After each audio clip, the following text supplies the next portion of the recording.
Coming up on Mountain News at 5:30, President-elect Donald Trump is celebrating his historic win and preparing for his return to the White House. And a man has been charged with murder and arson following an incident where a home burned to the ground in Wayne County, West Virginia. And live pinpoint Doppler radar is showing a little bit of rain being picked up at this hour. Details in a few minutes. Dedicated to southern and eastern Kentucky, this is WYMT Mountain News at 5:30. Good evening, I'm Steve Hensley. We begin tonight with breaking election news.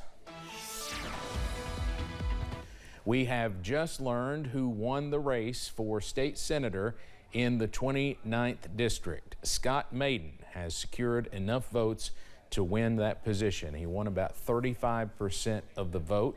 The Pineville mayor had been endorsed by the Senate Republican Campaign Caucus and Congressman Hal Rogers in the lead up to this write-in election, a very unusual, historic election, and we're just now learning the total results. We have those vote totals now on our website and the WYMT News app, and we'll have more on the race coming up at 6. Former and soon-to-be president again, Donald Trump defied expectations and swept every battleground state that has already been decided. It is part of a red wave of support that could put Republicans in charge of the White House and all of Congress. CBS's Bradley Blackburn has more from West Palm Beach, Florida. This will truly be the golden age of America. President-elect Donald Trump picked up a win in Michigan Wednesday afternoon, sweeping the so-called blue wall states that were keys to Vice President Kamala Harris's campaign. They came from all corners, union, non-union, African-American, Hispanic American, Asian American, Arab American. Harris called Trump to concede the race and discuss the peaceful transition of power, a theme she touched on while addressing supporters in Washington this afternoon. We will engage in a peaceful transfer of power.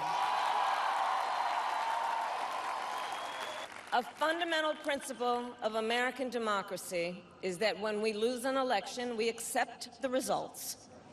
That principle, as much as any other, distinguishes democracy from monarchy or tyranny.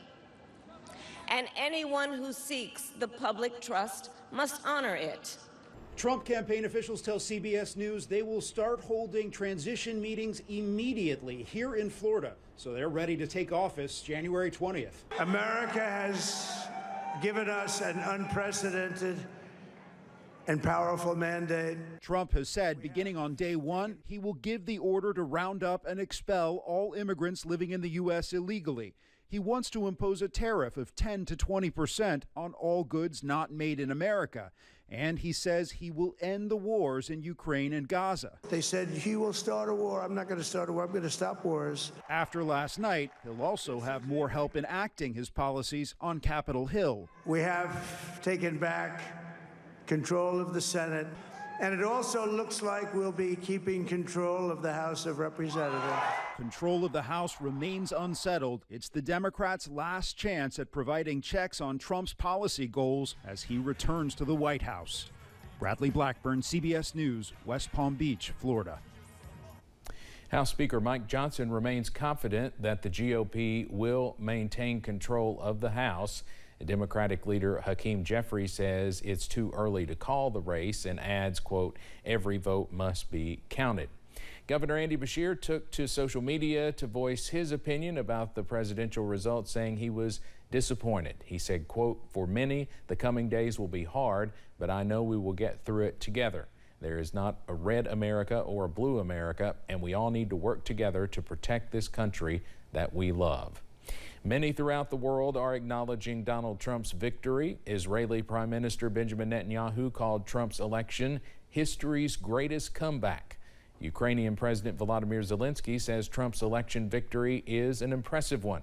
France's President Emmanuel Macron did congratulate Trump, but also issued a statement that hinted at concerns many in Europe are likely to share about Trump's commitment to the NATO alliance. You might be wondering, with Trump's victory, can he serve 2 consecutive terms to make it 3 terms overall as president? The answer is no. The 22nd Amendment of the Constitution came about after Franklin D. Roosevelt won his 4th term in 1944. He died the following year, and the amendment was ratified in 1951.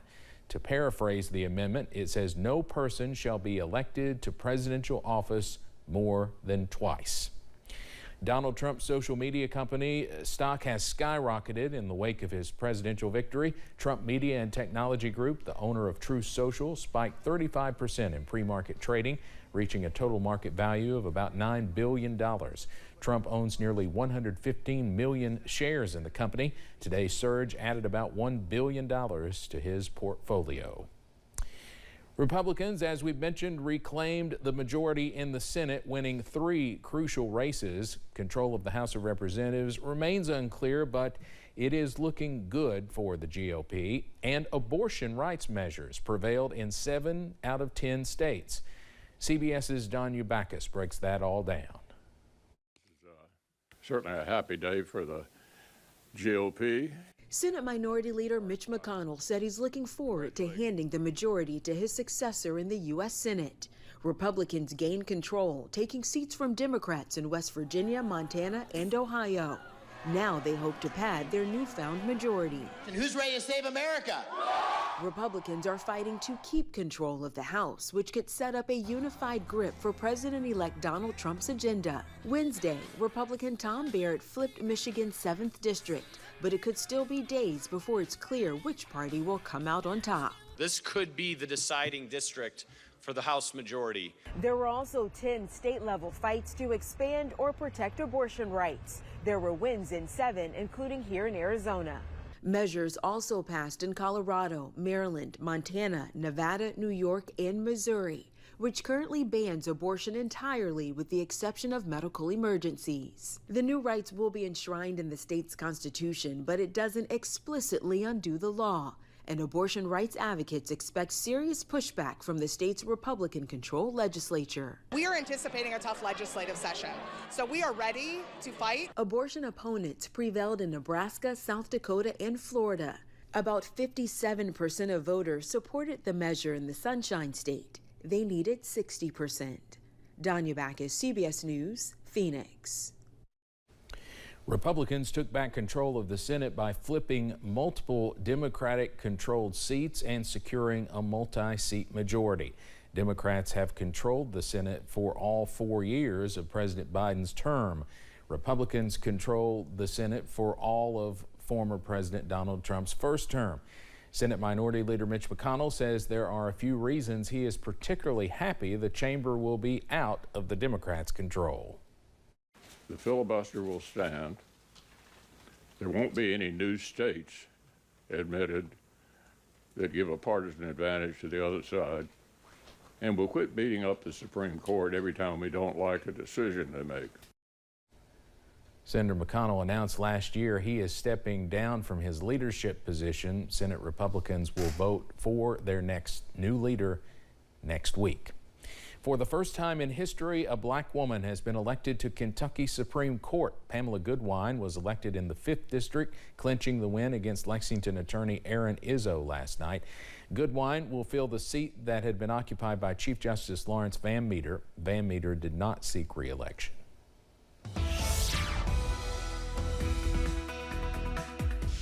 Well, some places this morning woke up to a nice amount of rain. Now, the rain chances have exited for the most part across eastern Kentucky, but there's still a renegade shower or two lingering around. Here's the latest with live pinpoint Doppler radar, and you can see earlier that rain pushing through eastern Kentucky, and now it's just dwindled down to, again, a spotty shower here and there across portions of the area just to the east of London in Laurel County, going into Clay County, a little bit of Perry and Knott County seeing some rain at this hour as well. Other than that, that's it for tonight. We're going to stay mainly cloudy. You can see right there on the Buffalo Mountain Cam, cloudy skies. If you look off in the distance, we're seeing a beautiful sunset with temperatures right now in the 60s, upper 60s in Pikeville as well as Prestonsburg, 67 in Jackson, Hazard's at 64, 68 is the current temperature in Williamsburg, 67 Monticello, 66 in Somerset.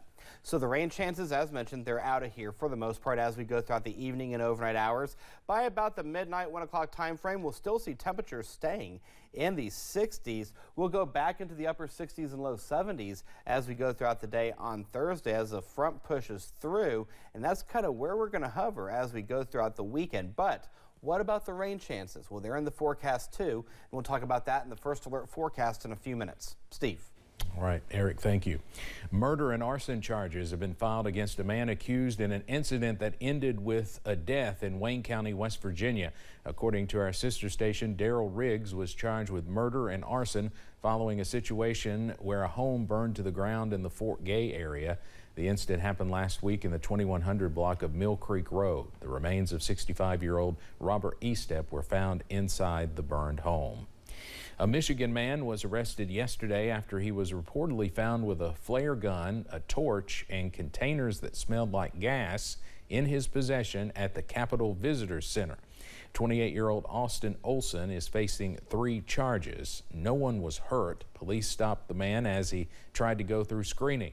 Capitol Police say a manifesto and a letter to Congress were also found in Olson's possession. Authorities are still investigating. Coming up on Mountain News at 5:30, Starbucks is rolling out a promotion to help with slumping sales ahead of the holiday season.